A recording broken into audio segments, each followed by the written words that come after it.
Welcome to the Logo Center and to our home here in Fountain Hills. We're delighted to be with you again on this Sunday morning. We want to talk with you about death and dying. We just came from a memorial service of one of our Logos members, and I said to Anne, as we get older, it seems like more and more people are dying. And she said, duh. But the scary thing is, so many of the people that are checking out are younger than we are.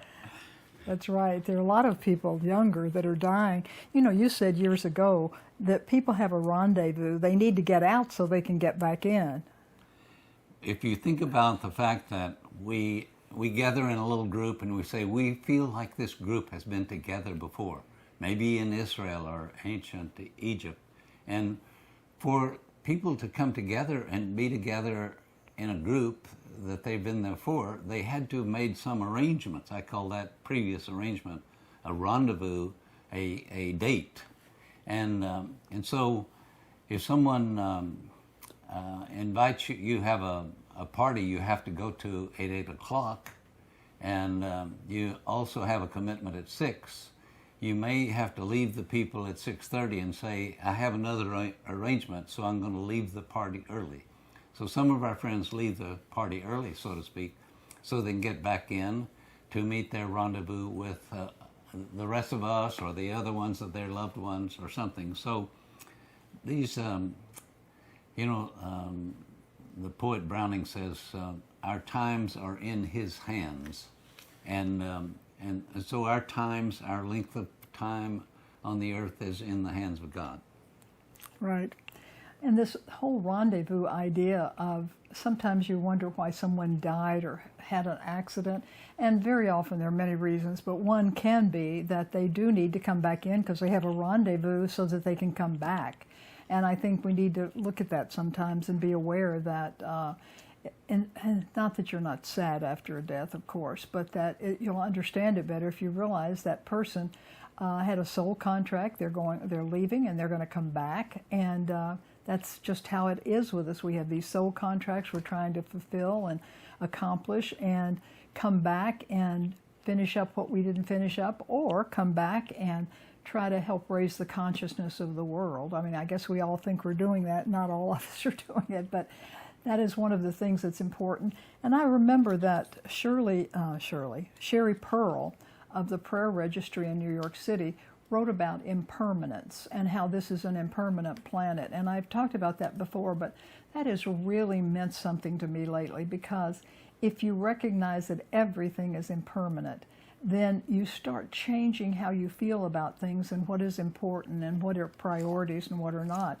Because if you are aware that you have a limited amount of time, and I think that a lot of us think we'll just live forever, and we don't think it's going to end. We know it is on one hand, but on the other hand, we have this funny feeling that we'll be the exceptions and we're not going to die. But most of us are going to die. We're going to come back. We're going to rendezvous.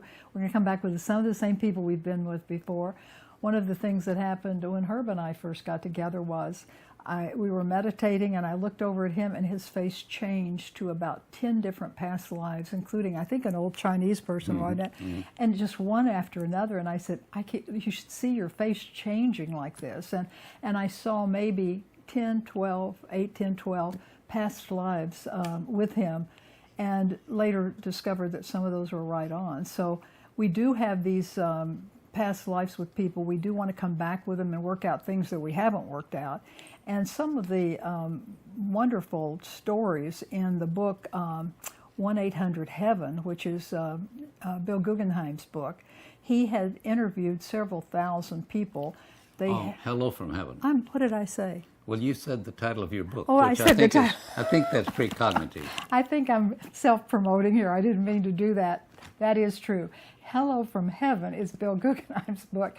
1-800-HEAVEN is the book I'm trying to get finished. And as we're working on those things and we recognize where we've known other people before, we get an awareness too that we only have a limited amount of time and we've got to use it well. I think, of course, as you get older, time seems to speed up and you're really cognizant of the fact that you don't have as much time as you did before. But the fact is, it's that way from the time you're born.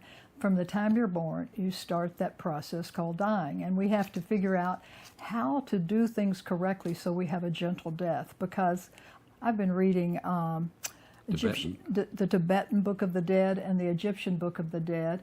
Really interesting Buddhist teachings, and just really interesting.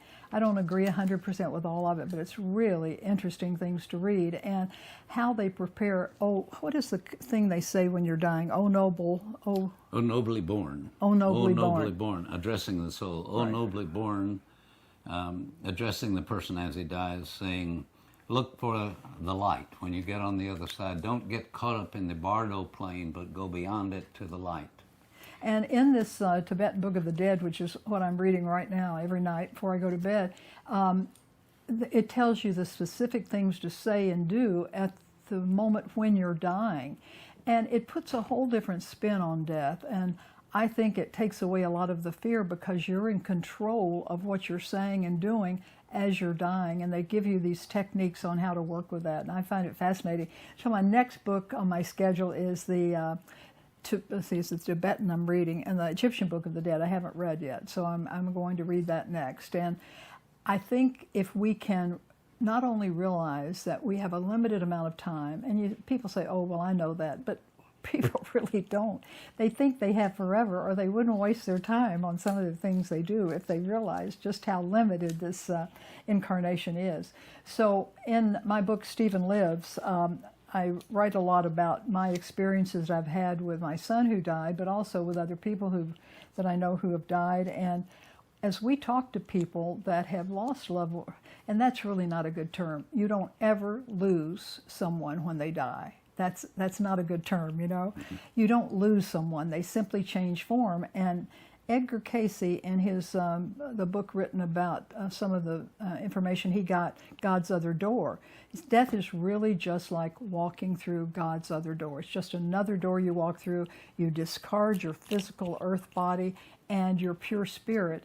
And so you can do these techniques that will help you have a gentle death and then a gentle birth. So the Tibetan Book of the Dead is really fascinating on how to have a gentle ending to your life. And you may not think that's so important, but imagine if you're dying and you're panicking and fearful of death, you're going to have a different transition than if you are preparing and saying particular things, or singing a particular song if you're able to before you pass on. So there are a lot of things that we can do like that. Yeah, I've been encouraging people for years as they fall asleep to say the Lord's Prayer and the 23rd Psalm again and again, because Casey says when you die, it's like the tree lies where it falls, and there's not that much difference. There is physically, but not mentally and spiritually, not that much difference from this consciousness to the next one.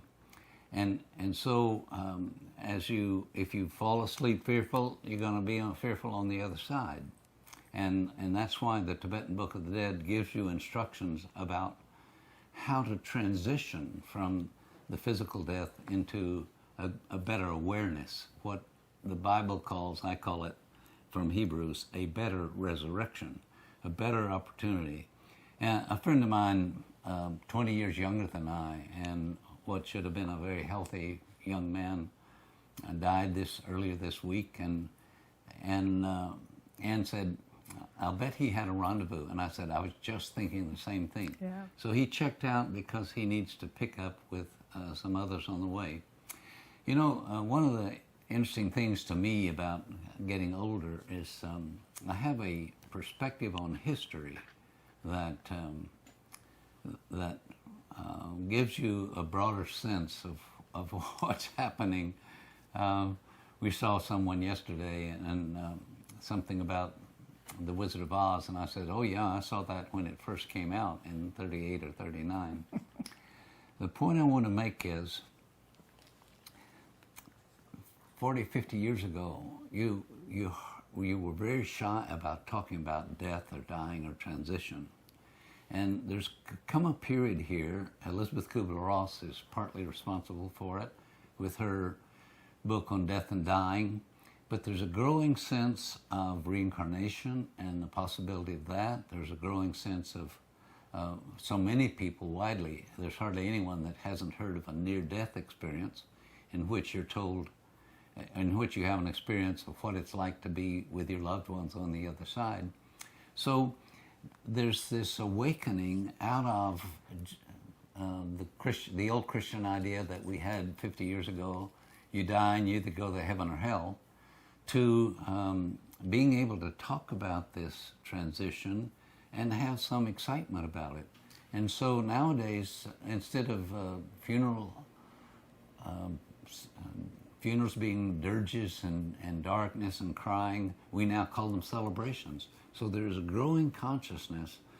I think it hadn't taken hold fully on a lot of people, reincarnation and transitioning, but there's a growing sense of the continuity of life. And Casey says, oh, that all would realize the continuity of life. And he is so big on it. He says it's just like going into another door through another room.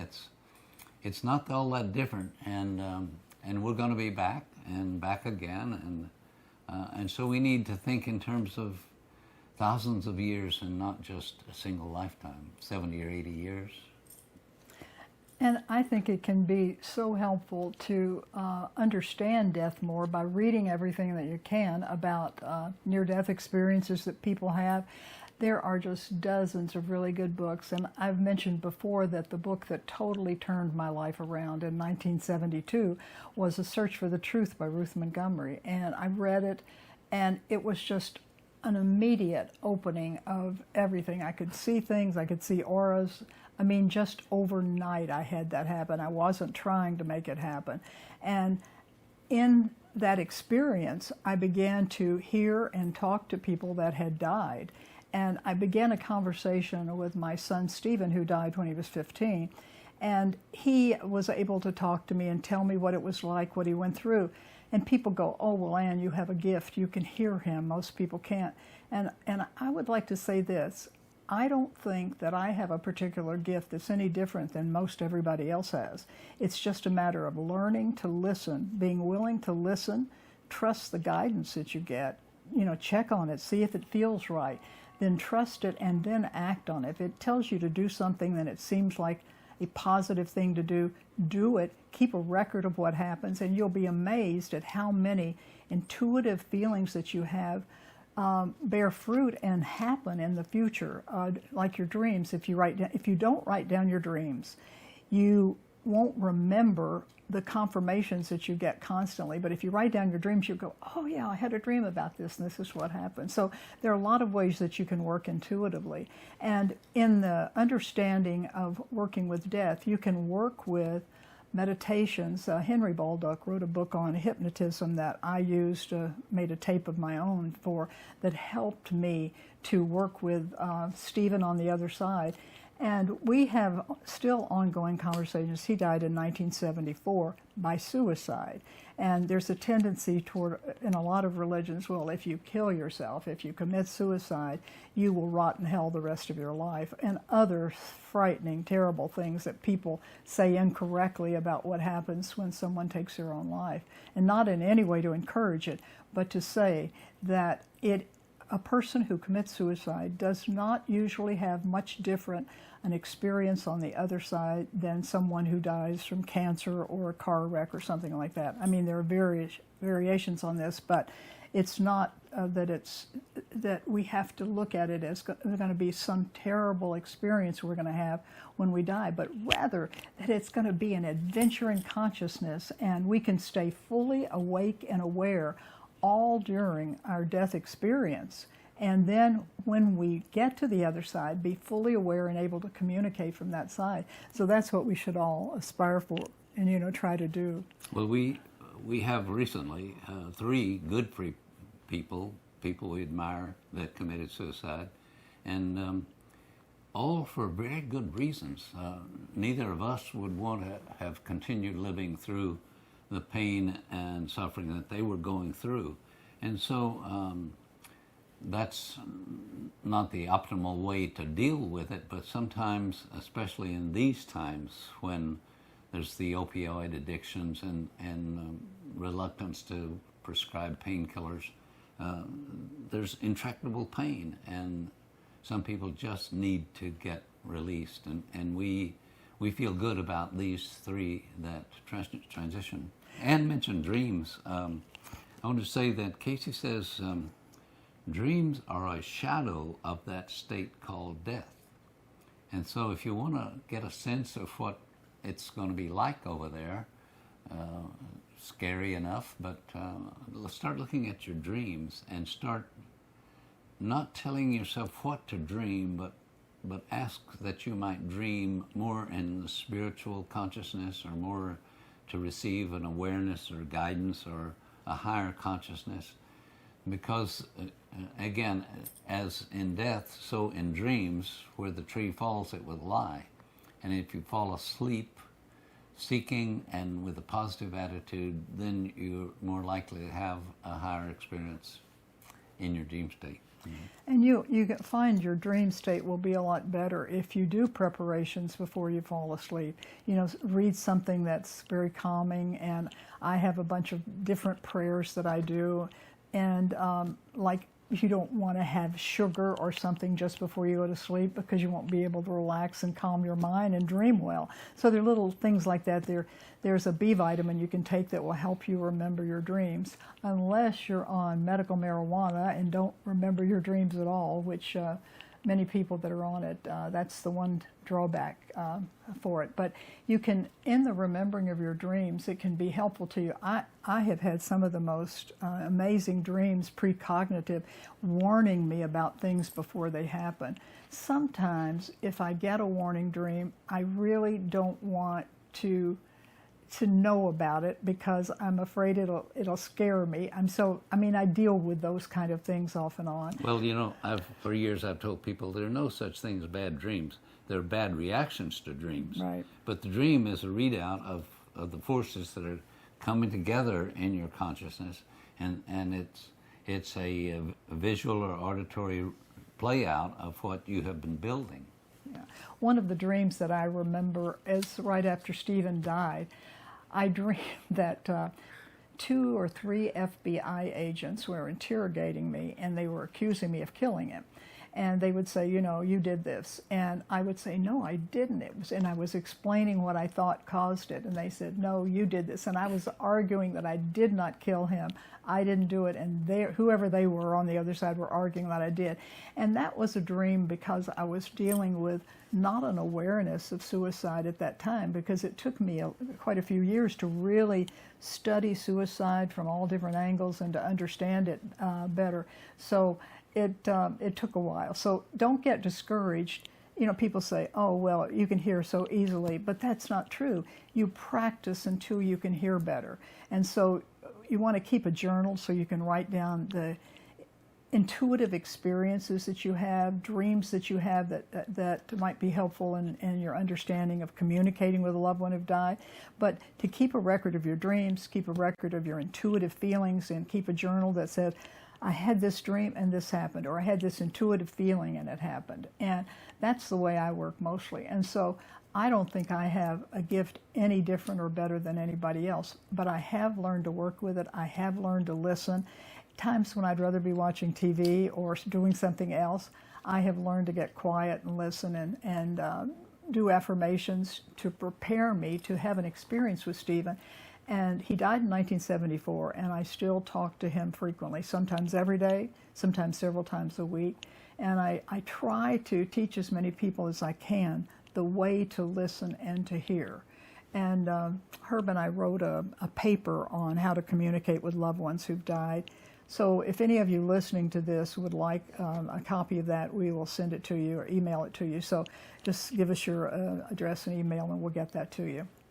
Because we really feel if you can lose your fear of death, and if you can fulfill your soul purpose while you're here on earth, then you're going to have a much better death and rebirth if you choose to come back. And the more we can understand about that other side, and that's why I like to read all these different stories, and people say, well, they're all different.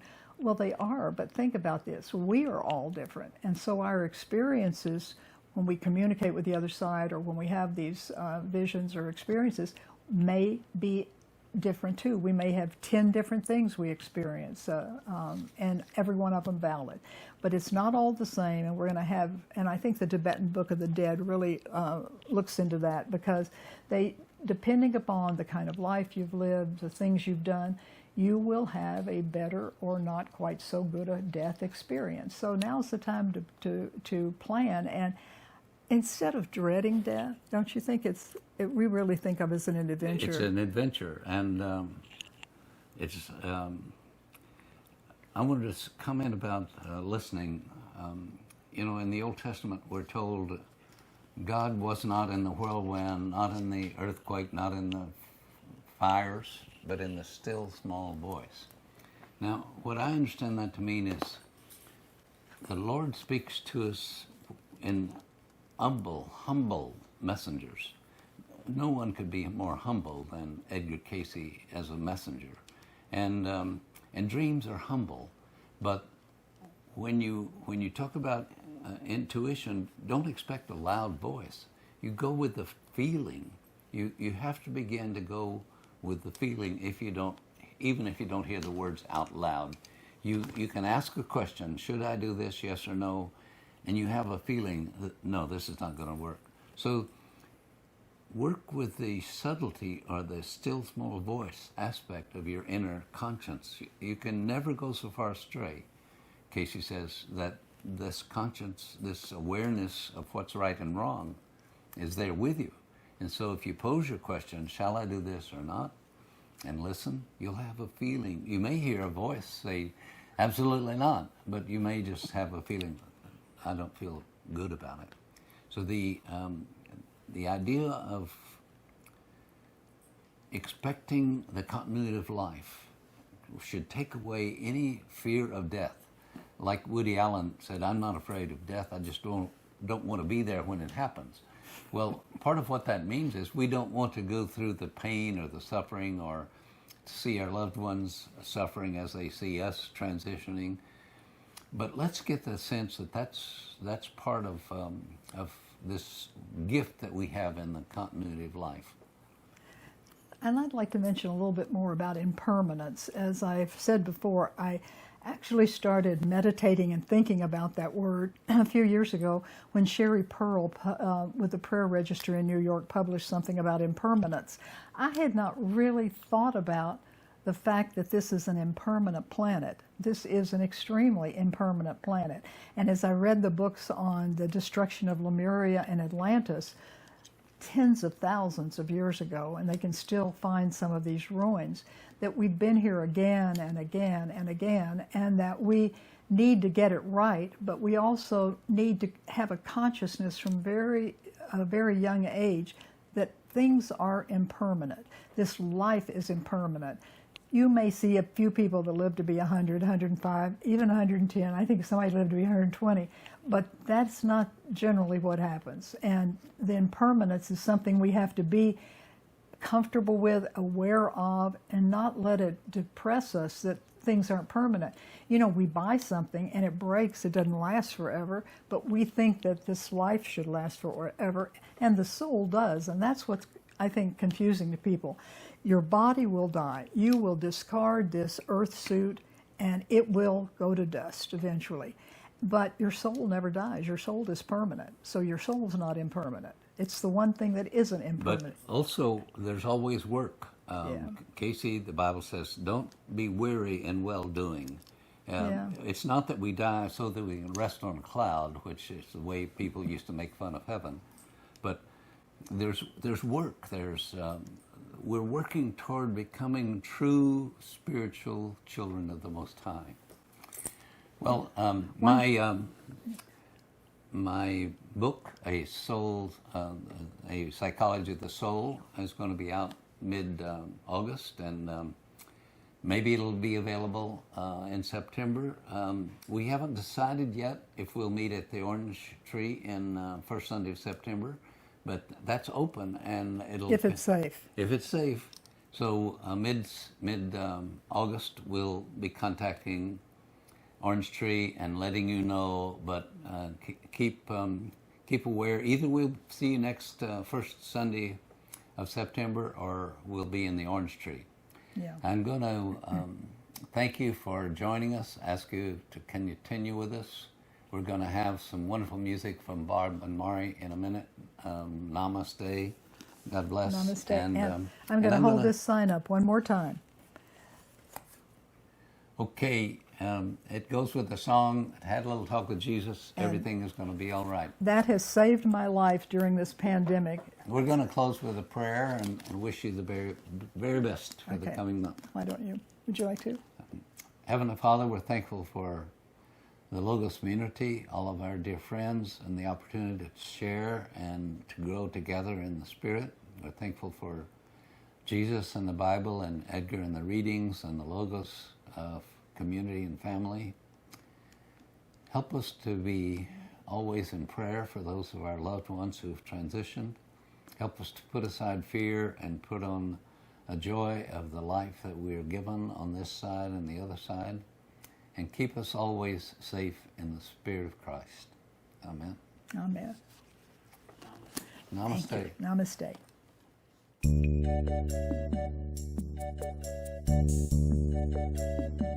Peace unto you, peace unto me, peace for the world.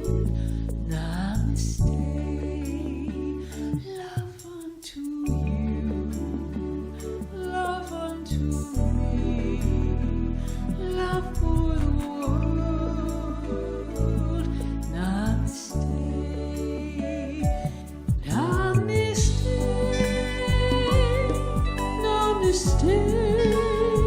Song of my heart, I bring to you. Namaste, namaste. Song of my heart, bless all you do.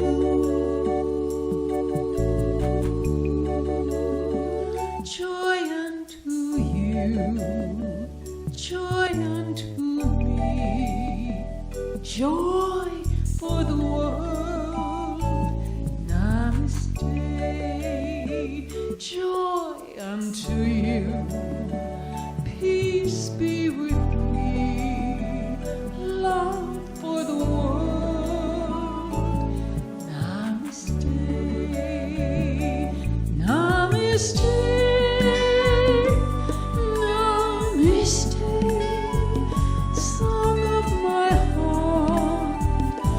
I bring to you. Namaste,